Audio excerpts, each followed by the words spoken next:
बोलिए सद्गुरुदेव भगवान की, गुरु माता की, भगवान भोलेनाथ की, माता कामाख्या की, सभी संतों की, गौ माता की, बोलिए सच्चे दरबार की, करौली शंकर महादेव की, हर हर महादेव।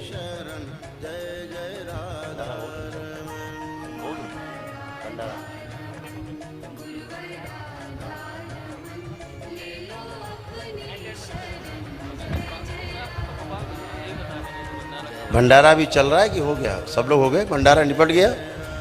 ठीक, प्रसाद ग्रहण हो गया सबका? अच्छा है। अब किसी को खुलवा दो, खुलवा देना है।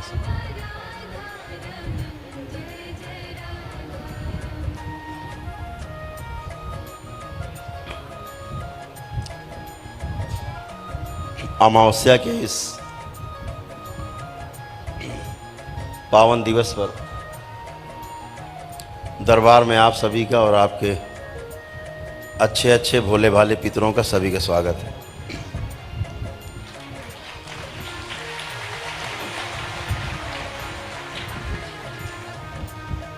सबसे पहले तो आपको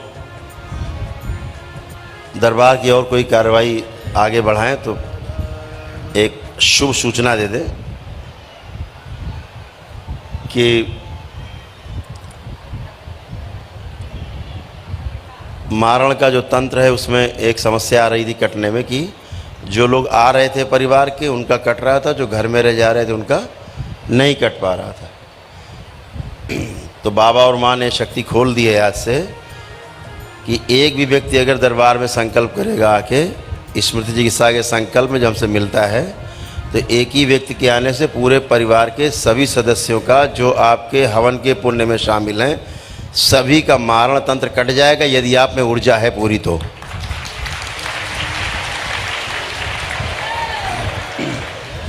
उससे एक सबसे बड़ी समस्या का समापन होगा, समाधान होगा, और वो ये होगा कि मारण के तंत्र में जो पितृ उस मारण की वजह से मर मर के उसी में बंधते जाते हैं, फिर जिस प्रवृत्ति के वो होते हैं या उस मारण तंत्र में जो आसुरी शक्तियाँ होती हैं वो साथ में रहती हैं, तो आपके परिवार के सदस्यों को आपस में लड़ाना भिड़ाना, आपस में गाली गलौज मारपीट, एक उधर जा रहा है दूसरा इधर जा रहा है तीसरा उधर जा रहा है चौथा उधर जा रहा है।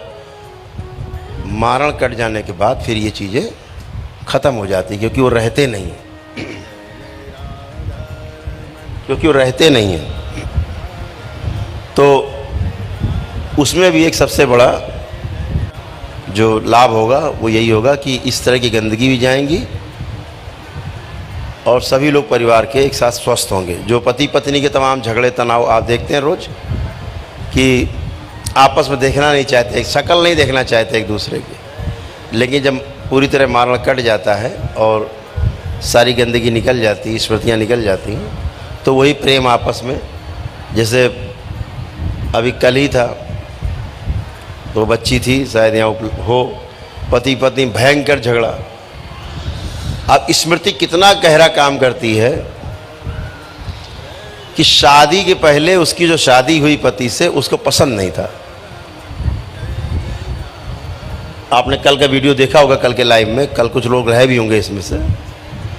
केवल शादी के पहले उस बच्ची को वो पसंद नहीं था लड़का कि शादी मेरी से हो, लेकिन शादी करा दी गई। वो एक स्मृति उसके नफरत का कारण बनी और आसुरी शक्तियों ने उसकी उसी स्मृति का इस्तेमाल किया पति से नफरत कराने का, और इसको धीरे धीरे इतना बड़ा कर दिया कि मार पीट लड़ाई झगड़ा, बच्चे को ही पटक पटक के मारना, 8 साल का बच्चा, पति को ही मारना, सबको गाली गलौज तोड़ फोड़ करना।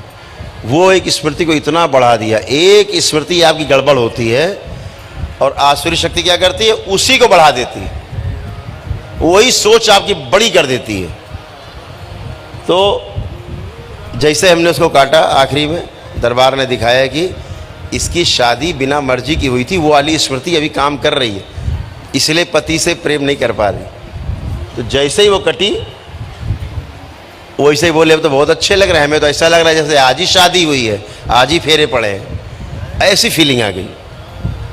तो ये अद्भुत है कि ये तो छोटी सी स्मृति है, मारण तो बहुत ज़्यादा खतरनाक है।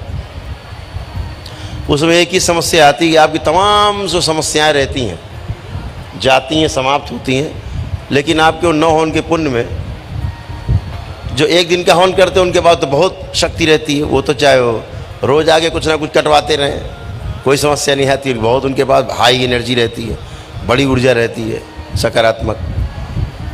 लेकिन जो 9 हवन करके आप आते हैं फुटकर उसमें आपके तमाम कष्ट, तमाम रोग, तमाम समस्याएं, भूत प्रेत, तमाम पितृ, तमाम श्रापित देवी देवता, तमाम उनके श्राप, तमाम गंदगी, आप देखते हो कितना स्मृति संकल्प करते हो आप, वो सब कटते कटते उसकी एनर्जी आपकी लगभग खर्चा हो जाती।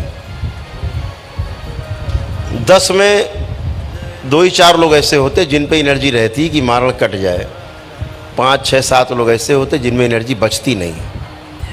तो उसके लिए दरबार ने व्यवस्था बनाई कि आप एक कम पैसे में एक अपना हवन करके एक ही दिन में, वो 5 घंटे करीब चलता है, 6 घंटे हवन, वो करके और दरबार आप आते हैं, आपकी हाई एनर्जी होती है और आपकी सारी गंदगी कट जाती, मारण कट जाते हैं। उसके बाद भी 70-75% एनर्जी फिर भी बनी रहती है, आपके पास स्टोर रहती है, रोगों से लड़ने के लिए, समस्याओं से लड़ने के लिए एनर्जी बची रहती है।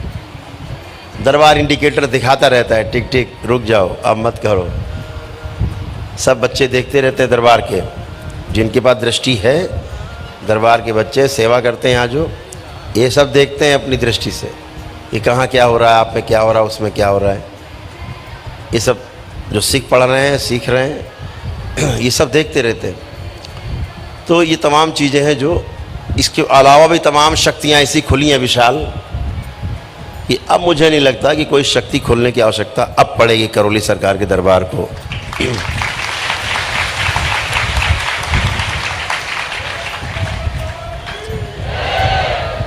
आप देखते हो कि तमाम शमशान काली, रक्त काली तो गाजर मूली की तरह कट जाती थी, अघोरी अघोरी, जिन्हें कोई छू नहीं सकता।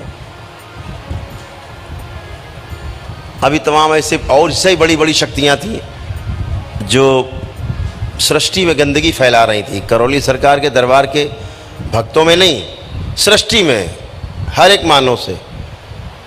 तो दरबार ने, माँ ने पकड़वा करके बाबा ने और उनका भी संहार कराया, जिन्हें कोई छू भी नहीं सकता, जिनकी पूजा करते हैं लोग दिन रात और नष्ट हुए जा रहे हैं क्योंकि उनमें गंदगी भर गई। तो संहार का मतलब होता है उनकी गंदगी को पूरी तरह से नष्ट कर दिया जाए और वो बड़ी एनर्जी जो है वो पुनः से अपने उस स्वरूप में आ सके जिसके लिए वो एनर्जी सृष्टि में है, सबके कल्याण के लिए।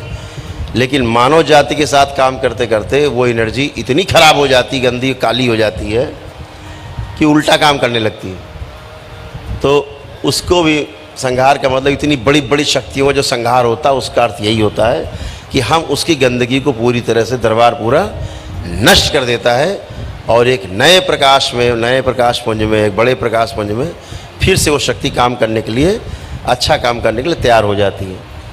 यही बात है। तो ये एक व्यवस्था है दरबार की कि खराब को भी अच्छा बना दे। जैसे आप आते हैं गड़बड़ सड़बड़ तो अच्छे हो जाते, बच्चे गड़बड़ सड़बड़, परिवार आप अच्छे हो जाते। ऐसे आप भी तो वही हैं, शरीर छूटेगा तो जीवन ही बाहर है, ऐसे वो भी जीवन है, वो श्रेष्ठ जीवन है, थोड़ा सर्वश्रेष्ठ जीवन है। तो हमने आपको सूचना दे दी कि आपके अब बहुत आसानी हो गई है। जो मैं 3 दिन से प्रयासरत थे कि ये हो जाए, दरबार ने उसकी अनुमति दी तो वो शक्ति खुल गई है। तो अब एक व्यक्ति भी अगर संकल्प में आएगा उसके द्वारा पूरे परिवार का मारण कट जाएगा, सारी गंदगी वहाँ ही समाप्त हो जाएगी, रोग भी कटेंगे, बशर्ते आप में उतनी ऊर्जा होनी चाहिए कि आपका कट जाए, लेकिन कट एक साथ जाएगा।